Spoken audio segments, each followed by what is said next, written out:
श्री शिवाय नमस्तुभयम। दोस्तों, आप सभी लोग जानते हैं कि 6 नवंबर 2024 यानी बुधवार को पड़ रही है कार्तिक महीने की पंचमी तिथि। और दोस्तों, यह वह पंचमी तिथि है जो कार्तिक महीने में पड़ने वाली सबसे बड़ी तिथि है, क्योंकि यह बुधवार के दिन पड़ रही है और इसका बहुत ही बड़ा और विशेष महत्व होता है। पूज्य गुरु जी ने कहा है कि अगर कभी भी मौका लग जाए और कार्तिक महीने की बुधवार पंचमी तिथि को पड़ जाए तो आप लोगों को एक छुटकी हल्दी वाला उपाय तो अवश्य ही करना चाहिए। इन दोनों का संयोग बहुत कम आता है और इसी के साथ में गुरुजी ने अपनी शिव पुराण कथा में बताया है कि इस दिन आपको एक छुटकी हल्दी वाला उपाय तो आपको अवश्य ही करना चाहिए, क्योंकि ऐसा दिन पूरे साल में सिर्फ एक ही बार आता है। और दोस्तों, आप सभी लोग जानते हो कि बुधवार पंचमी तिथि का अगर सबसे बड़ा कोई उपाय है तो एक छुटकी हल्दी वाला उपाय है। तो दोस्तों, इस बुधवार पंचमी तिथि के दिन आप लोगों को इस एक छुटकी हल्दी वाला उपाय को जरूर करना है। बहुत सारे लोग होंगे जिन लोगों ने इस उपाय को ना किया हो, मतलब पूरा साल निकल गया, उन्होंने किसी भी दिन इस एक छुटकी हल्दी वाला उपाय को ना किया हो। पर दोस्तों, आपके पास एक आखिरी मौका बचा हुआ है जो कि 6 नवंबर के दिन है। तो इस दिन आप लोगों को इस वाले उपाय को जरूर कर लेना है। भले ही आपने पूरे महीने भर इस उपाय को ना किया हो, पर अगर आपने इस कार्तिक महीने के बुधवार पंचमी तिथि के दिन अगर इस वाले उपाय को कर लिया तो आपको इस उपाय को करने का वह फल मिलेगा जिसकी आपने कभी कल्पना भी नहीं करी होगी। इसीलिए आप लोग इस वाले उपाय को एक बार जरूर कर लेना है, ताकि आप लोगों के हाथ से यह मौका ना जा सके और आपको इस उपाय को करने का फल मिल सके। दोस्तों, ये उपाय पंडित जी ने अपनी अभी की ही श्री शिव महापुराण की कथा में बताया है, जिस उपाय को आज हम आपको बहुत अच्छे से समझाने वाले हैं। इस वीडियो को देखने के बाद इस उपाय को समझने के लिए आपको कोई और वीडियो को देखने की जरूरत नहीं पड़ेगी। तो चलिए दोस्तों, उपाय को शुरू करते हैं। देखिए, यह इस कार्तिक महीने के बुधवार पंचमी तिथि के दिन यह इतना खास होता है, इतना महत्वपूर्ण होता है। देखा गया है कभी कभी बड़े बड़े पूजा पाठ अनुष्ठान से जो मनोकामना पूर्ण नहीं होते, वह कार्तिक महीने के बुधवार पंचमी तिथि के दिन एक छोटे से उपाय करने से ही आपकी मनोकामना पूर्ण हो जाती है। और बहुत सारे लोगों ने इस उपाय को किया भी है और उनको इस उपाय को करने का फल भी जरूर मिला है। अगर आप लोग भी इस उपाय को करना चाहते हैं तो आप इस उपाय को पहले अच्छे से समझ लेना, सुन लेना, उसके बाद करना। आपको इस उपाय का फल जरूर मिलेगा और इस उपाय को कर लेने से आपके घर में चाहे किसी भी प्रकार की दुख और समस्या क्यों ना चल रही हो, आपको उसका कारण भी नहीं पता है कि भाई यह समस्या किस कारण से चल रही है। उसका कुछ भी कारण हो सकता है, जैसे पितृदोष हो सकता है या किसी भी तरह का मंगल दोष भी हो सकता है। तो इस दिन आप लोगों को यह वाला उपाय कर लेना है। ये एक ऐसा उपाय है जिस उपाय को अगर किसी विशेष दिन पर किया जाए तो भाई उस विशेष दिन का जो है वह तो हमें मिलता ही मिलता है, पर हमने उस दिन पर इस उपाय को किया है तो हमें उससे भी बड़ा फल मिलता है और फल बहुत जल्दी मिलता है, क्योंकि आप इस उपाय को बहुत ही बड़े और विशेष दिन पर कर रहे हो। तो चलिए अब उपाय के बारे में बात करते हैं, लेकिन उससे पहले आप लोगों को यह जानना आवश्यक है कि आखिर यह उपाय किस समय करना है, किसको करना है और कैसे करना है। तो चलिए हम आगे आपको वीडियो में एक एक करके बता देते हैं। लेकिन उससे पहले अगर आप लोग हमारे चैनल पर पहली बार आए हैं या फिर मेरी आवाज आज पहली बार सुन रहे हैं तो हमारे चैनल को सब्सक्राइब जरूर कर लेना और इस वीडियो को लाइक करके कमेंट बॉक्स में श्री शिवाय नमस्तुभ्यम ओम नमः शिवाय जरूर टाइप कर देना। तो दोस्तों, इस एक छुटकी हल्दी वाला उपाय को हमें इस बुधवार पंचमी तिथि के दिन कैसे करना है, किसको करना है, किस समय करना है और कहां पर करना है, ये सारे सवालों के जवाब आपको इस वीडियो में मिल जाएंगे। और जो यह वीडियो देखेगा भाई, उसको एक छुटकी हल्दी वाला उपाय जरूर करना चाहिए, क्योंकि इस दिन एक छुटकी हल्दी का भी बहुत ही बड़ा और विशेष महत्व होता है। और जब बात आ जाए हल्दी की तो यह सोने पर सुहागा वाली बात हो जाती है और यह एक बहुत ही बड़ा उपाय हो जाता है इस बुधवार पंचमी तिथि का। तो अब दोस्तों, इस एक छुटकी हल्दी वाला उपाय को आखिर करना किसको है, सबसे पहले हम लोग वह बात जान लेते हैं। तो देखो, घर की जो बड़ी माताएं बहनें होती हैं, उन माताओं बहनों में से कोई भी एक बड़ी माता बहन इस वाले उपाय को कर सकती है। और दोस्तों, अगर आप चाहे तो अपने घर में से सभी सदस्यों को भी इस उपाय को करवा सकते हैं। अगर किसी व्यक्ति की खुद की कोई मनोकामना है, खुद की कोई दुख और परेशानी है, जो कि वह अपने लिए ही करना चाहता है, इस वाले उपाय को तो वह खुद अपने लिए भी कर सकता है। बाकी अगर कोई घर में से ऐसा है जो कि अपने पूरे घर परिवार की सुख और शांति के लिए यह वाला उपाय करना चाहता है, तो भाई वह भी कर सकता है। उसमें भी कोई दिक्कत वाली बात नहीं है। कहने का मतलब यह है कि इस उपाय को हर एक सदस्य भी कर सकता है और पूरे घर परिवार के सदस्य के लिए घर की बड़ी माताओं बहनों में से कोई एक माता बहन भी कर सकती है। माताएं बहनें अगर घर में उपस्थित ना हो या वह यह वाला उपाय ना कर पा रही हो, तो फिर घर का कोई बड़ा सदस्य भी इस एक छुटकी हल्दी वाला उपाय को कर सकता है, चाहे फिर वह पुरुष ही क्यों ना हो। उसमें कोई भी दिक्कत वाली बात नहीं है। अब दोस्तों, जो अगला प्रश्न निकल कर आता है वह यह आता है इस उपाय को लेकर कि आखिर इस उपाय को हमें किस समय करना है, सुबह के समय करना है कि शाम के समय करना है। तो देखो, इस वाले उपाय को आप लोग सुबह के समय भी कर सकते हो और शाम के समय प्रदोष काल में भी कर सकते हो। अब अगर आप पूछो कि भाई सबसे उत्तम समय कौन सा रहेगा इस एक छुटकी हल्दी वाला उपाय को करने का, तो हम आपसे बस यही कहेंगे कि इस उपाय को आप सुबह के समय करेंगे तो ज्यादा बेहतर होगा। बाकी अगर प्रदोष काल शाम के समय भी करेंगे तो भी अच्छा होगा, उसमें कोई भी दिक्कत वाली बात नहीं है। तो अब दोस्तों, जो अगली सबसे बड़ी और महत्वपूर्ण बात आती है वह यह आती है कि सुबह अगर हम उपाय को करेंगे तो हमें कितने बजे से लेकर कितने बजे तक के बीच में करना है, और शाम के समय प्रदोष काल में करेंगे तो हमें कितने बजे से लेकर कितने बजे के बीच में करना है। तो देखो, सुबह जितनी जल्दी हो सके आप उपाय को करने की कोशिश करना।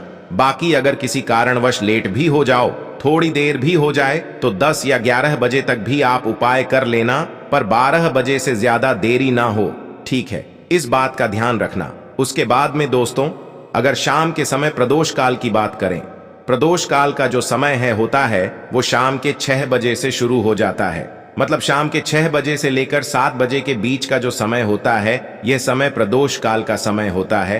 तो आप इस उपाय को 7 या 8 बजे के बीच में भी कर सकते हो।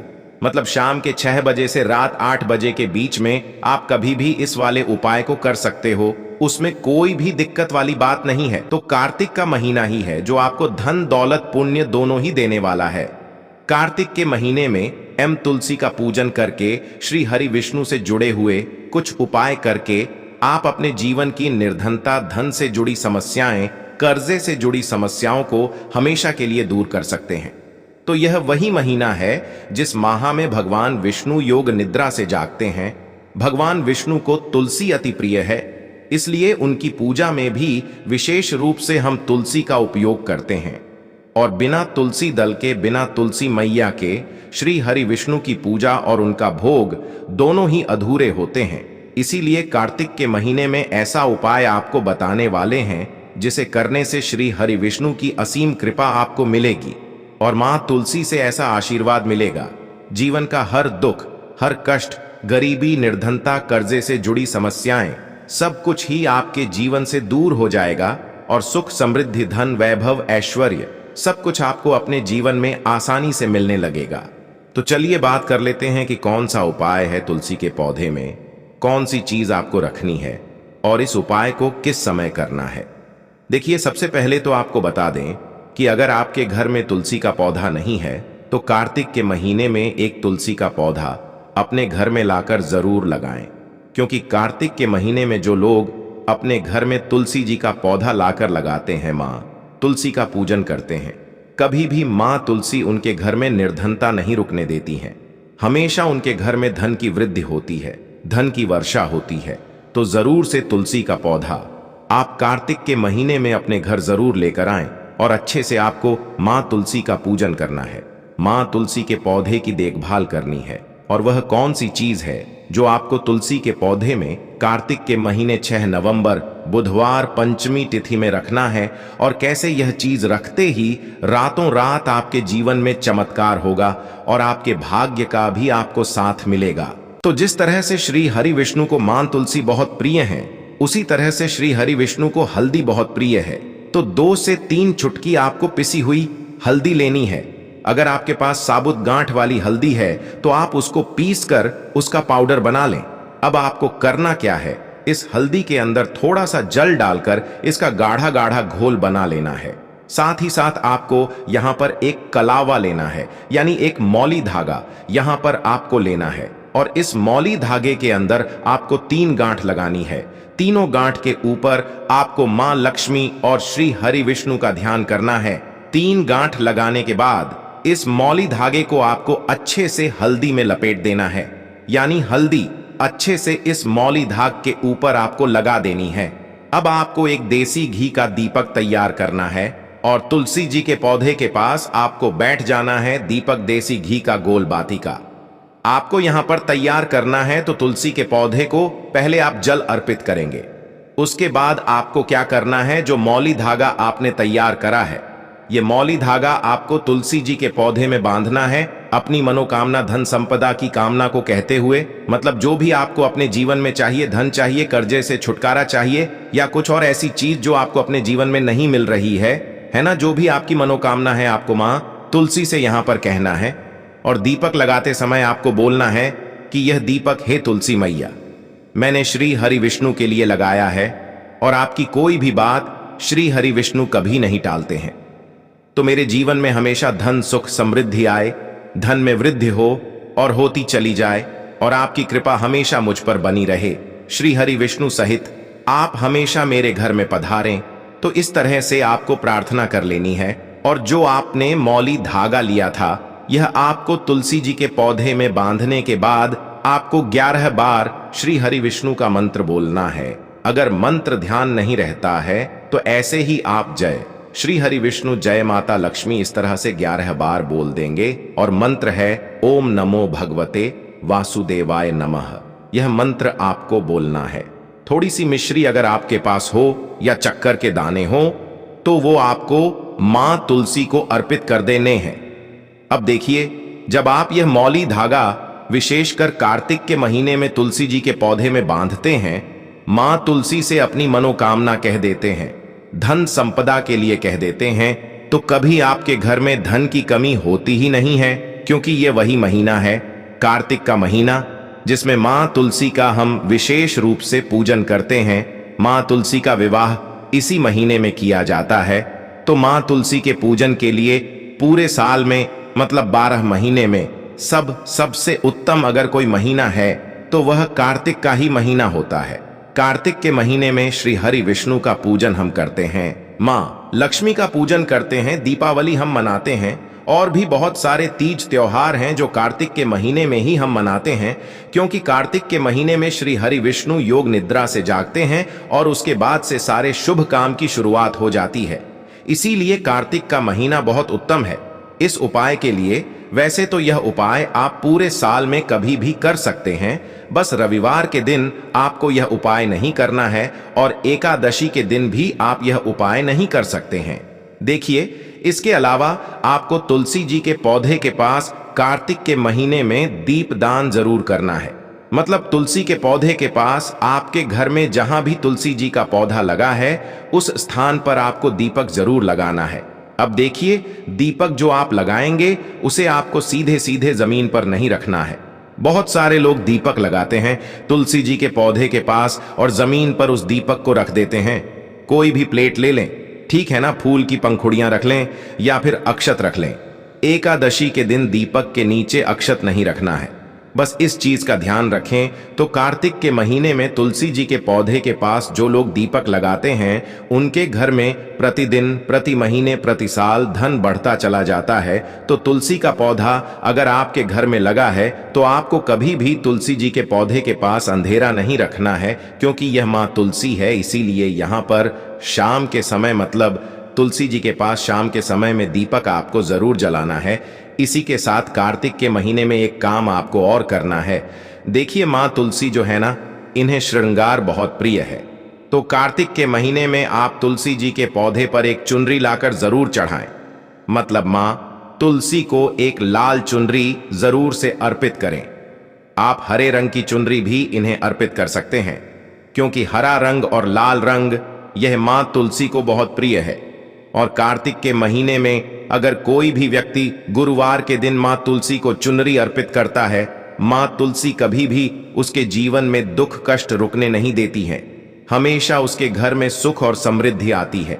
इसके अलावा कार्तिक के महीने में जब भी आप श्री हरि विष्णु को भोग लगाते हैं तो कोई भी पीले रंग की मिठाई उन्हें उनके भोग में जरूर अर्पित करें, क्योंकि पीला रंग श्री हरि विष्णु को बहुत प्रिय है। और पीले रंग की मिठाई में आप उन्हें गुड़ का भोग भी लगा सकते हैं। बेसन की कतली, बेसन के लड्डू, कोई भी पीली मिठाई, क्योंकि जब भी आप कार्तिक के महीने में श्री हरि विष्णु को पीले रंग की मिठाई का मिष्ठान का भोग लगाते हैं, पीले पुष्प उन्हें अर्पित करते हैं, तो आपके घर में सुख समृद्धि भी बढ़ती है और घर से कलेश भी दूर होता है।